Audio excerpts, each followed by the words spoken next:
Hola, ¿cómo están todos y todas? Buenas tardes, buenos días, buenas noches, depende cuando miren el video de esta clase. Hoy vamos a continuar con las independencias antes de arrancar un poco la explicación sintética sobre el tema, un par de cuestiones a aclarar.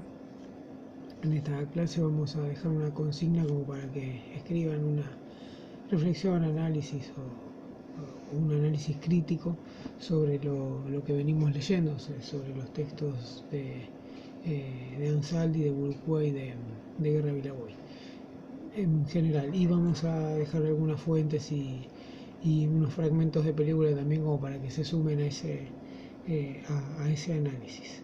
Nada obviamente es obligatorio, sino que tienen la posibilidad de participar los que quieren y los que pueden. Siempre aclaro esto porque sabemos que es una modalidad virtual y o sea, es un acompañamiento esperando a que en algún momento volvamos a tener la cursada regular como corresponde. Lo mismo que el tema de la asistencia, no se toma asistencia, no corre asistencia. Y cuando hagamos el práctico, que eso va a ser, digamos, de acuerdo a la guía antes de la Revolución Mexicana, lo mismo. No es de carácter obligatorio. Obviamente que el que lo haga cuando volvamos, cuando haya que poner notas y demás, eso se va a contemplar. Pero también se va a entender la situación del que no lo pudo hacer y lo hará en su momento. Veremos cómo se van resolviendo esas cuestiones, porque obviamente por ahora el regreso es incierto en cuanto a la modalidad presencial. También tuvimos un par de consultas sobre si vamos a utilizar o vamos a hacer alguna clase por Zoom o por alguna plataforma. Lo que estuvimos hablando hoy con los ayudantes de la cátedra es que vamos a hacer una clase antes de ese práctico, a modo de consultas, de preguntas, de aclarar cuestiones tanto del trabajo práctico como de la bibliografía. Esa clase obviamente no va a ser de carácter obligatorio, como aclaramos antes, va a ser grabada, la vamos a subir también, como para que el que no la pueda ver o no pueda participar en ese momento, pueda así hacerlo luego. Obviamente vamos para esa charla o esa clase, no es una clase, va a ser una charla, vamos a respetar sí el día de la cátedra, va a ser un miércoles, no lo vamos a poner a las 18 horas, pero sí probablemente sea a las 19 o a las 20 horas para, para que más o menos los que quieran estar y participar lo puedan hacer. Le daremos la duración de una hora y media como mucho. Bien, en lo que tiene que ver con la clase de hoy, muchos han cursado seguramente Argentina y Americana 2 con el profesor de Lucía, cátedra a la que yo fui muchos años JTP, o con otros profesores, pero bueno, sé lo que dábamos nosotros y comprendíamos todo, cada uno de los procesos de las guerras por la independencia. Obviamente no vamos a retomar cada uno de los procesos, sino como habrán visto en la bibliografía, los que ya leyeron y los que no lo van a ver, lo analizamos en este marco desde una cuestión más general y más de análisis, no de tanto de caso por caso.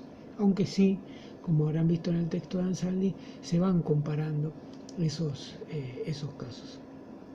También supongo que les habrá llamado la atención que el amigo Alperín no está en la bibliografía, pero bueno, voy a hacer mención en esta clase sobre Alperín.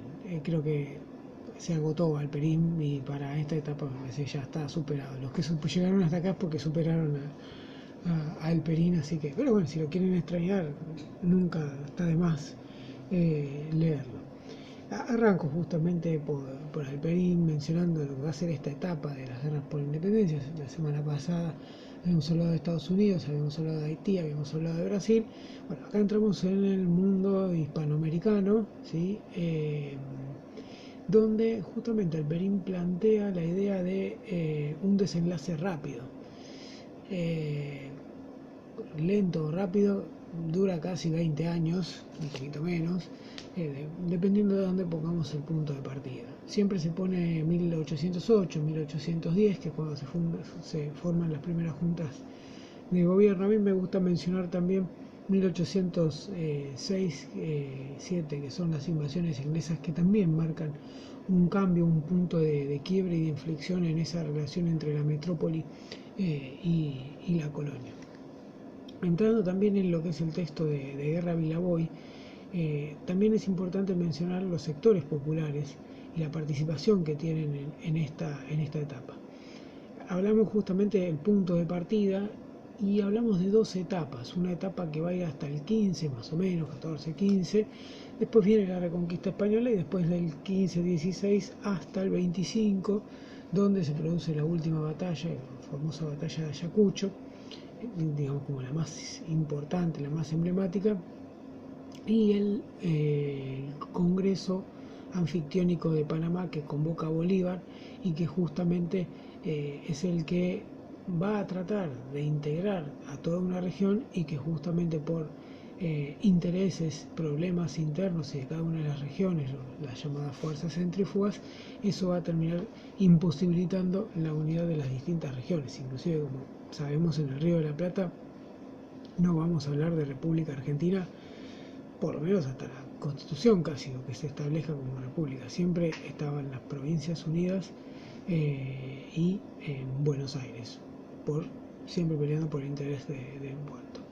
Arrancando un poco con lo que tiene que ver con este proceso en general, y arrancamos desde arriba hacia abajo un poco, y mencionando también el rol de los sectores populares. Es importante mencionar cómo comienza y cómo termina la revolución y la independencia mexicana. Arranca siendo una revolución muy popular, con Hidalgo, con Morelos, y termina siendo casi una cuestión republicana. De hecho, son los Estados Unidos mexicanos los que se conforman casi 25 años después. Eso tiene su repercusión también en Centroamérica, donde ahí se trata de conformar, después de esos procesos de independencia, sobre todo de Guatemala, la Confederación Centroamericana, y que obviamente, un poco lo que mencionábamos antes, con los intereses locales, eso no se lleva a la praxis. También en Centroamérica los sectores populares o los sectores subalternos van quedando bastante marginados, lo mismo que sucede en México después del asesinato de Hidalgo Morelos. Hay algunos procesos en donde se da fuerte la participación popular, pero digamos que la más importante fue esa primera etapa, y que fue justamente cortada, eliminada por los sectores más conservadores. Algo que vamos a ver sucesivamente en todos los procesos, ¿sí? Lo vamos a ver acá en el Río de la Plata, donde justamente el sector más revolucionario va a ser desintegrado, desarmado. Lo vamos a ver en la Gran Colombia. Quizás en la Gran Colombia, o lo que era el virreinato de Nueva Granada, tiene una particularidad, y es que empieza siendo una revolución de las élites, porque Bolívar pertenecía a los mantuanos, que eran la élite de Venezuela, y termina siendo una revolución en donde establece una república, y en donde, digamos, más allá de la figura de Bolívar, se termina instalando una cierta libertad de derechos, y se da una gran participación de los sectores populares en las guerras por la independencia, sobre todo en lo que va a ser la segunda etapa, el cambio ese que va a tener Bolívar después de su exilio, después del asesinato de Miranda, y donde después de escribir la Carta de Jamaica en 1815, Bolívar vuelve y encara, digamos, lo que va a ser el fortalecimiento de esa independencia. Y vamos a tener justamente acá las dos figuras más importantes de esas guerras por la independencia, que va a ser Bolívar y San Martín. Fíjense en esto, el poder que tenía Bolívar, dentro de lo económico, lo político, y el no poder que tenía San Martín, porque justamente eso hace su discusión, su alejamiento, el desinterés de Buenos Aires, y finalmente San Martín se termina retirando. Entonces estaba mencionando esta cuestión importante de lo que va a ser la Gran Colombia y el avance que va a tener justamente el ejército comandado por Bolívar, por Sucre, hacia Perú, donde sostenía el bastión realista de América Latina o de la América Española.